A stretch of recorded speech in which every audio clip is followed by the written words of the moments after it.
was very overcast and rainy when we set off, but everything is sunny here, I think.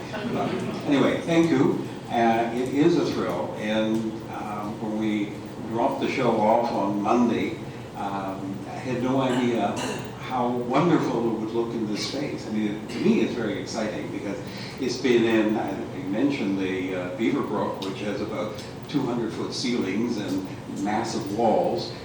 They clustered everything, so it was very designy, shall we say. But this has a wonderful, I don't know, you go around the corner and you discover something else. I'm excited by how it's set up here, so thank you all involved in that.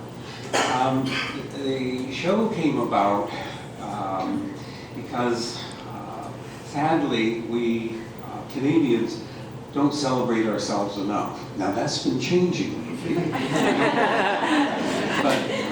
but also sadly women are not as recognized still as they should be.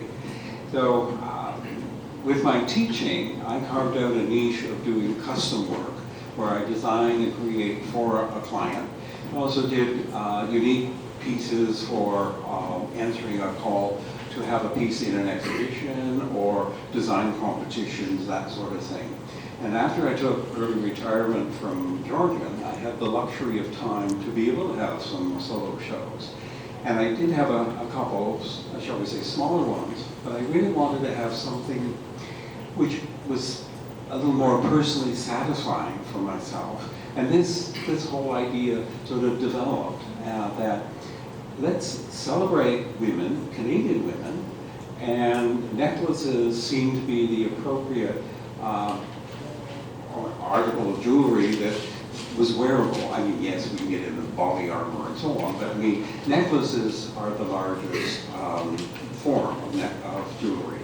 And so it was born, a lot of research, because I really found it was important, the teacher in me too, to educate, but I wanted to have it coast to coast to coast and throughout history and as many different disciplines as possible.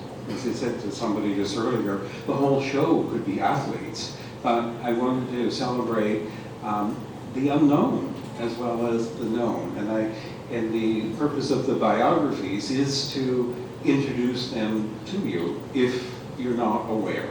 And that's, as I say, the teacher in me too. And the show has grown. The first showing, there were 23 pieces, and it's grown since then. There have been some changes as well. You have to be a good girl to stay in the show. So we've had a couple that had to be removed.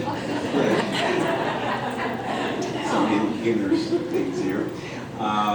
Two most recent were just last spring, where I did Mary Simon and then Chantal Petitclerc to another Indigenous. And your celebration of the land that we're on, a large percentage are Indigenous because our Indigenous women have also done remarkable things in the growth of Canada. So anyway, thank you for coming and enjoy. And I look forward to, I'll be back in July for a lengthier thing. I'm very shy. I'm not sure I can speak right now. Thank you very much.